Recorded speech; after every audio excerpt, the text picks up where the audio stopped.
Some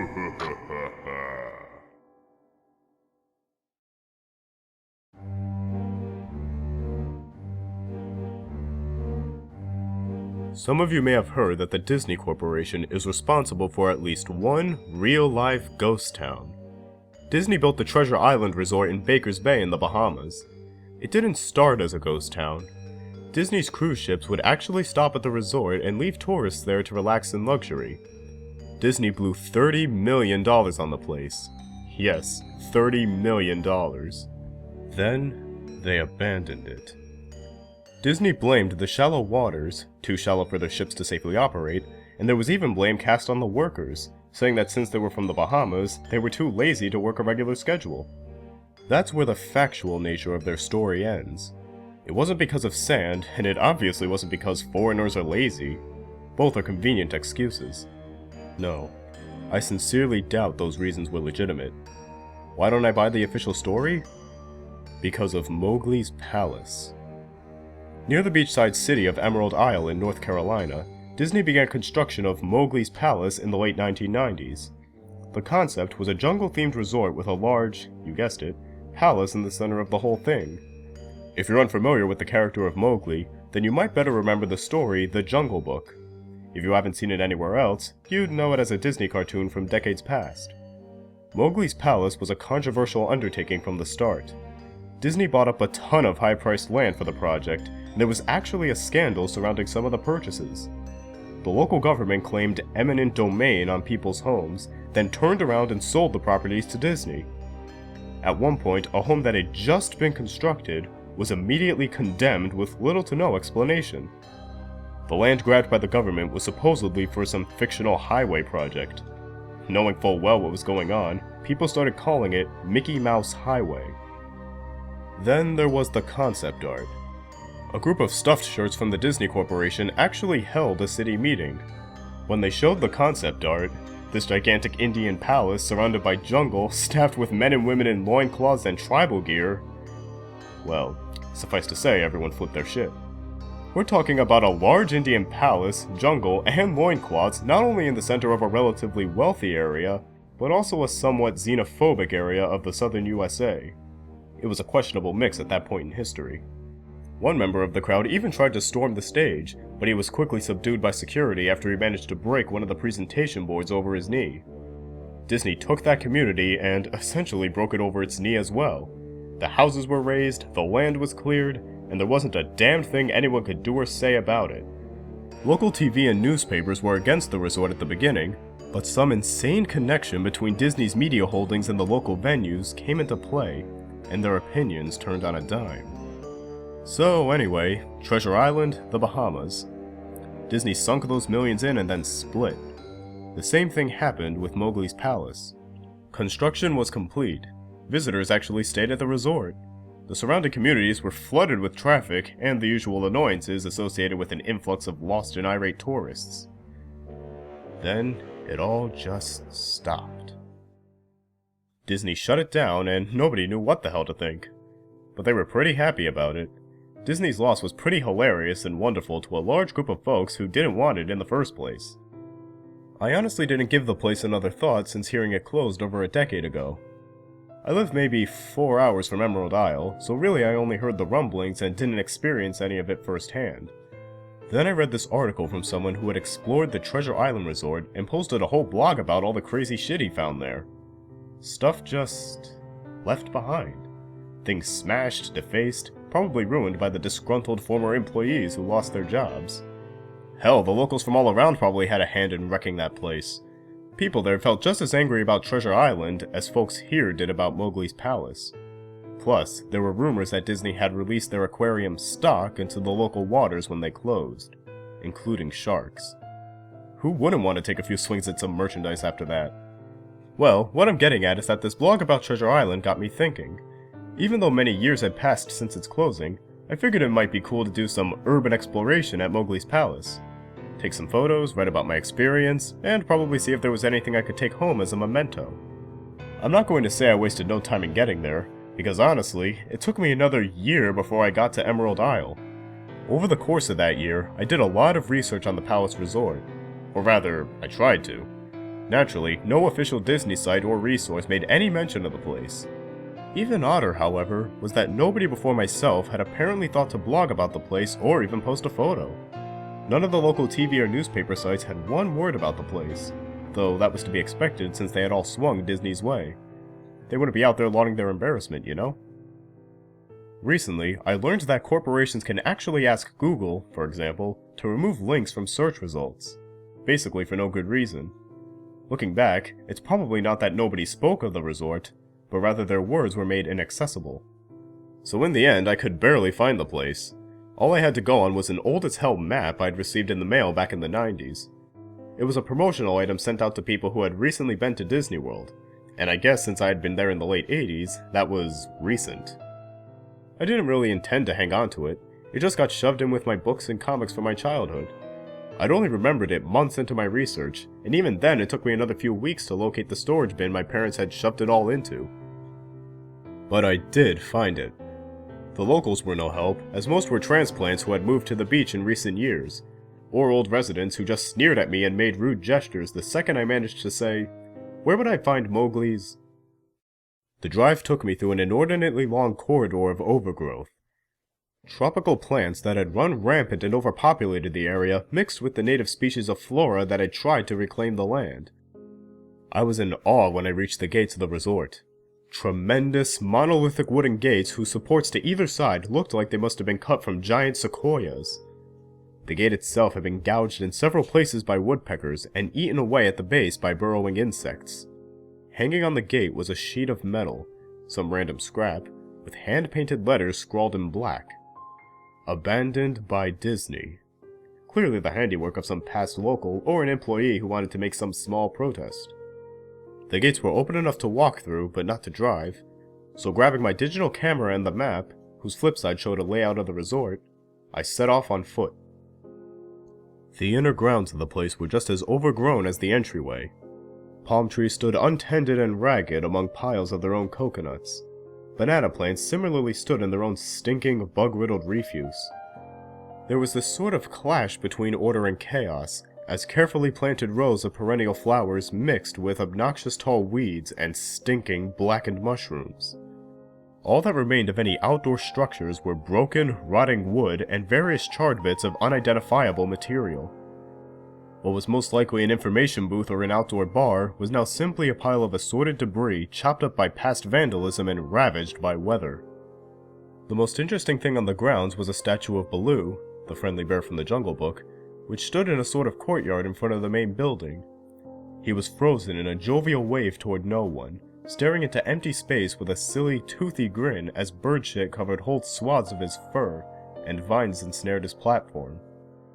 I approached the main building, the palace, only to find the outside of the building covered in graffiti where the original paint hadn't peeled and chipped away. The front doors weren't just open, they had been taken off their hinges and stolen. Above the front doors, or the gaping maw where they had been, someone had once again painted, "Abandoned by Disney." I wish I could tell you about all the awesome stuff I saw inside the palace. Forgotten statues, abandoned cash registers, a full-fledged secret society of homeless bums. But no. The inside of the building was so stark, so bare, that I actually think people had stolen the molding off the walls. Anything that was too big to steal, counters, desks, giant fake trees, they were all resting amid this empty echo chamber that amplified my every step like a slow rat-a-tat of a machine gun. I checked the floor plan and headed to all the locations that might have been interesting. The kitchen was as you'd imagine, an industrial food prep area with all the appliances in space, no expenses spared. Every glass surface was broken, every door knocked off its hinges, every metal surface kicked and dented. The entire place smelled like very old piss. The huge freezer, not even remotely cool now, had row upon row of empty shelf space. Hooks hung from the ceiling, probably for hanging cuts of meat, and as I stood inside for a moment, I noticed they were swinging. Each hook swung in a random direction, but their movements were so slow and small that it was almost impossible to see. I figured it had been caused by my footsteps, so I stopped one from swinging by clutching it in my fist, then carefully let it go. but within seconds it started to swing once more. The bathrooms were in much the same state as the rest of the place. Just like the Treasure Island resort, someone had methodically smashed each porcelain commode with coconuts and other implements. There was about half an inch of rancid, stinking, stagnant water on the floor, so I didn't stay there very long. What was odd is that the toilets and the sinks, and the bidas in the ladies' room, yes, I went there, all dripped, leaked, or just ran freely. It seemed to me that they should have shut the water off long ago. There were plenty of rooms in the resort, but naturally I didn't have time to look through them all. The few I did peer into were similarly wrecked, and I didn't expect to find anything. I thought there was actually a television or radio in one room, as I really think I heard a quiet conversation coming out. Though it was like a whisper, probably my own breathing echoing in the silence, or just another case of the sound of flowing water playing tricks on the mind. This is what it sounded like. I didn't believe it. I didn't know that. I didn't know that. Your father told you. I'm sorry. I know. That sounds ridiculous. I'm just telling you what I experienced, why I thought there might have been something running in that room. Or worse, some vagrants who had holed up there and probably would have knifed me. At the front doors of the palace again, I figured I hadn't found anything of note and had wasted the trip up. As I looked out the door, I noticed something interesting in the courtyard that I had apparently missed. Something that would give me at least one thing to show for all my trouble, even if it was just a photograph. There was a lifelike statue of a python, maybe 80 feet long, coiled up and sunning itself on a pedestal right in the center of the area. It was almost time for the sun to start setting, so the light fell onto the object in the perfect way for a photograph. I approached the python and snapped a photo. Then I stood on my toes and snapped another. I moved closer again to get the detail of its face. Slowly, casually, the python lifted its head, looked directly into my eyes, turned, and slithered off the pedestal, across the grass, and into the trees. All 80 feet of it. Its head long disappeared into the woods before its tail even left the sunning spot. Disney had released all their exotic animals onto the grounds. Right there on my floor plan map was the reptile house. I should have known. I'd read about the sharks at Treasure Isle, and I should have known they'd done this. I was dumbfounded, just utterly stupefied. My mouth must have been hanging open for the longest time before I came back to Earth and snapped it shut. I blinked a few times and backed away from where the snake had been, back toward the palace. Even though it was totally gone, I still wasn't taking any chances and backed my way into the building. It took a few deep breaths and slaps to my own face to get myself right in the head again after that. I looked for a place to sit down, as my legs were feeling a bit like jelly at this point. Of course, there was no place to sit down, unless I wanted to recline in the broken glass and dead leaf carpet, or haul myself up onto a desk of questionable reliability. I had seen some stairs near the palace's lobby, and decided to go have a seat there until I felt better. The staircase was far enough away from the front of the building to be relatively clean, save for a startling accumulation of dust. I pulled a wedge of metal off the wall, once again painted with the "Abandoned by Disney" motto I'd become accustomed to. I placed the wedge on the stairs and sat on it to keep at least somewhat clean. The stairway led downward, below ground level. Using my camera flash as a sort of improvised flashlight, I could see that the staircase ended in a metal mesh door with a padlock. A sign on the door, a real sign, said, "Mascots only, thank you." This perked up my spirits a little bit, for two reasons. One, a mascots only area would have definitely had some interesting stuff back in the day. And two, the padlock was still in place. Nobody had gone down there. Not the vandals, not the looters, nobody. This was the one place I could actually explore and perhaps find something interesting to photograph or wantonly steal. I had come to the palace essentially agreeing with myself that it was okay to take anything I wanted because, hey, abandoned. It didn't take much to bust the lock. Well, actually that's wrong. It didn't take much to bust the metal plate on the wall that the padlock was hooked to. Time and decay had done most of the work for me, and I was able to bend the metal plate enough to pull the screws off the wall. Something nobody else had apparently thought of, or hadn't been able to do at the time. The mascots only area was a startling and very welcome change from the rest of the building I'd seen. For one, every second or third fluorescent light overhead was illuminated. even though they flickered and faded randomly. Also, nothing had been stolen or broken, even if age and exposure were definitely taking their toll. Tables had notepads and pens, there were clocks, even a punching clock on the wall complete with filled out time cards. Chairs were scattered around, and there was even a small break room with an old, static-filled television and long rotted-out food and drink on the counters. It was like one of those post-apocalypse movies where everything is left in the state of evacuation. As I walked the maze-like sub-basement hallways of the mascots-only area, the sights just became more and more interesting.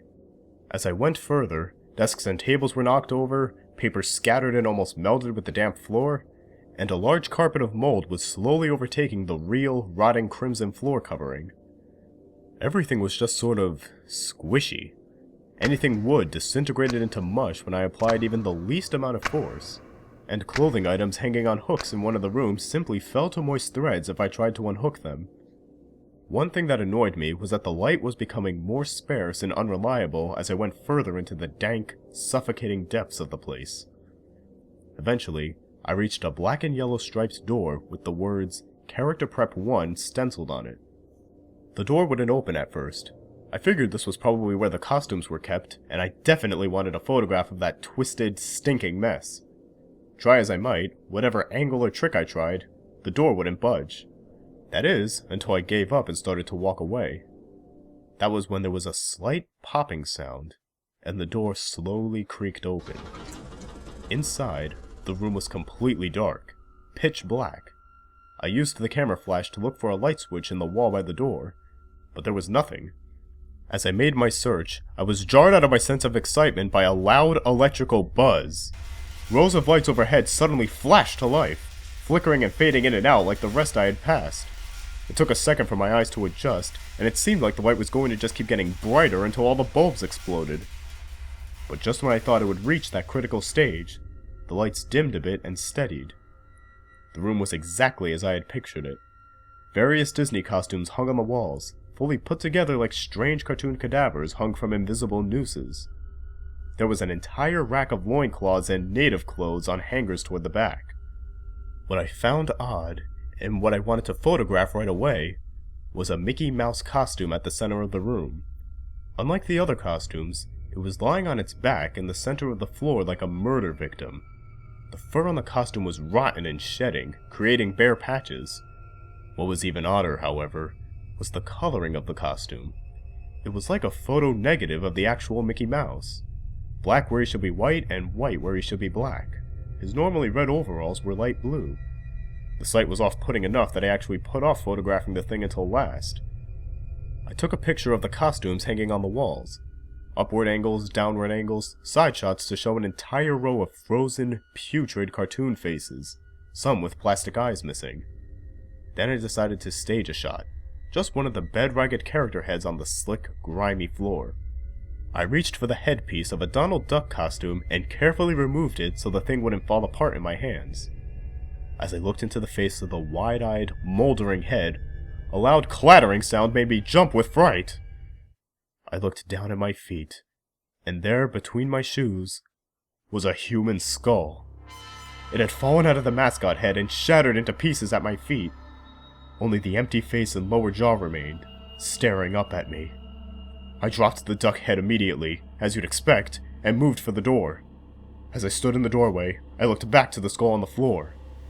I had to take a picture of it, you know? I had to, for any number of reasons that may seem silly, but only if you don't think it through. I need proof of what happened, especially if Disney was going to somehow make this go away. I had no doubt in my mind, right from the start, that even if it was just gross negligence, Disney was responsible for this. That's when Mickey, that photo negative, opposite Mickey in the middle of the floor, started to get up. First sitting up, then climbing to its feet, the Mickey Mouse costume, or whoever was inside of it, stood there at the center of the room, its fake face just staring directly at me as I mumbled, "No," over and over and over. With shaking hands, a violently thrashing heart, and legs that had once again turned to jelly, I managed to lift the camera and aim it at the opposite creature now quietly sizing me up. The digital camera screen displayed only dead pixels in the shape of the thing, It was a perfect silhouette of the Mickey Mouse costume. As the camera moved in my unsteady hands, the dead pixels spread, marring the screen wherever Mickey's outline moved to. Then the camera died, went blank and quiet and broken. I raised my eyes once again to the Mickey Mouse costume. "Hey," it said in a hushed, perverted but perfectly executed Mickey Mouse voice. "Want to see my head come off?" It started to pull at its own head, working its clumsy, glove-clad fingers around its neck with clawing, impatient movements similar to a wounded man trying to pull himself free of a predator's jaws. As it worked its digits into its neck, so much blood. So much thick, chunky, yellow blood. I turned away as I heard a sickening tear of cloth and flesh. I only cared about getting away. Above the doorway out of this room, I saw the final message clawed into the metal with bone or fingernails. Abandoned by God. I never got the pictures out of the camera. I never wrote the blog entry about it. After I ran from that place, fled for my sanity if not my own life, I knew why Disney didn't want anyone to know about this place. They didn't want anyone like me getting in. And they didn't want anything like that getting out.